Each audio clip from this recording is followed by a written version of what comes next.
मेरा नाम सना है और ये मेरी जिंदगी की वो कहानी है जिसने मुझे अंदर से मुकम्मल तौर पर बदल दिया। मेरी उम्र 25 साल थी जब मेरी शादी 19 से हुई। 19 एक बहुत अच्छा, मेहनती और खुश मिजाज इंसान था। वो मुझे बहुत चाहता था और मैं भी उससे दिल से मोहब्बत करती थी। हमारी शादी के शुरू के दिन बहुत खूबसूरत थे। हम एक दूसरे के साथ खुश थे और हमारी जिंदगी सुकून से गुजर रही थी। 19 का एक बहुत करीबी दोस्त था जिसका नाम आबिद था। उन दोनों की दोस्ती इतनी गहरी थी कि लोग मिसालें देते थे कि अगर दोस्ती हो तो 19 और आबिद जैसी हो। आबिद अक्सर हमारे घर आता जाता था और मैं भी उसे इज्जत देती थी क्योंकि वो मेरे शौहर का बेहतरीन दोस्त था। फिर वक्त ने करवट ली और हमारे घरेलू हालात खराब होने लगे। मजबूरी में 19 को बैरून मुल्क जाना पड़ा ताकि वो ज्यादा पैसे कमाकर हमारे हालात बेहतर कर सके।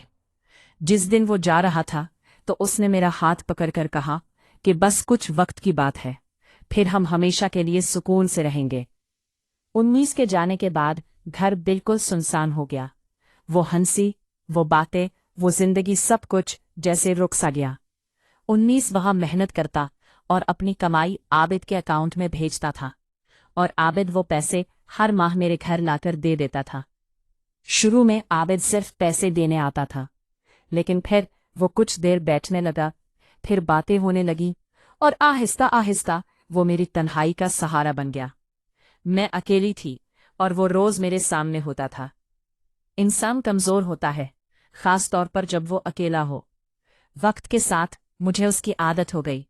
वो मुझे हंसाने लगा, मेरा ख्याल रखने लगा और मुझे एहसास ही नहीं हुआ कि कब ये आदत मोहब्बत में बदल गई।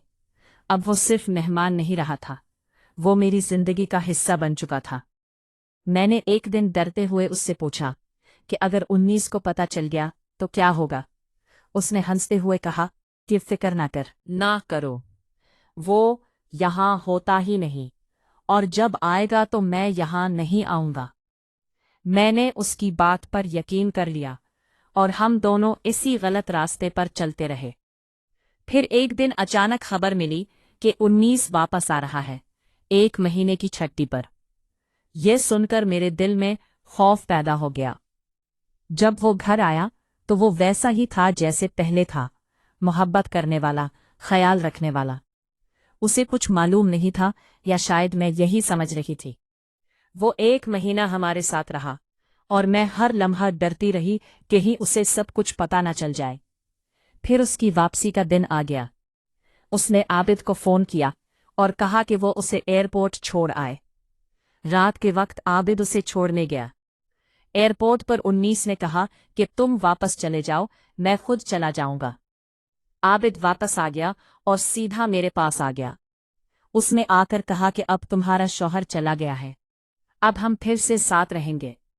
मैं खामोश रही, मगर शायद मेरे दिल में भी यही ख्वाहिश थी।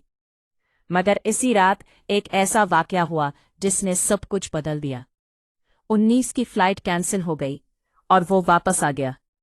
उसने दरवाजा नहीं खटखटाया, बल्कि दीवार फैलाकर अंदर आया। कमरे की लाइट जल रही थी और हम दोनों एक ही बिस्तर पर थे। उसने हमें देख लिया, मगर हम दोनों को कुछ मालूम न हुआ। वो खामोशी से दूसरे कमरे में जाकर सो गया। सुबह जब मैं उठी और उसे देखा तो मेरे पैरों तले जमीन निकल गई। मैं समझ गई कि वो सब कुछ देख चुका है। मैंने डरते हुए उससे पूछा कि आप कब आए और दरवाजा क्यों नहीं खटखटाया। उसने बिल्कुल नॉर्मल अंदाज में कहा कि तुम सो रही होगी, इसलिए मैंने मुनासिब नहीं समझा तुम्हें जगाना। उसके चेहरे पर कोई गुस्सा नहीं था और यही बात मुझे अंदर से डरा रही थी।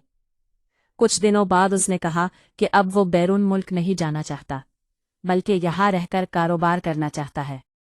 मुझे लगा शायद वो सब कुछ भूल चुका है, लेकिन हकीकत में वो खामोशी से बदला लेने की तैयारी कर रहा था। उसने आबिद को अपने करीब रखा और आहिस्ता आहिस्ता उसे नशे की आदत लगा दी। पहले थोड़ा, फिर ज्यादा, और फिर आबिद उसका आदी हो गया। वो लड़का जो कभी खुश और जिंदा दिल था, अब बर्बाद होने लगा। एक दिन 19 ने मुझसे कहा कि मेरे साथ चलो।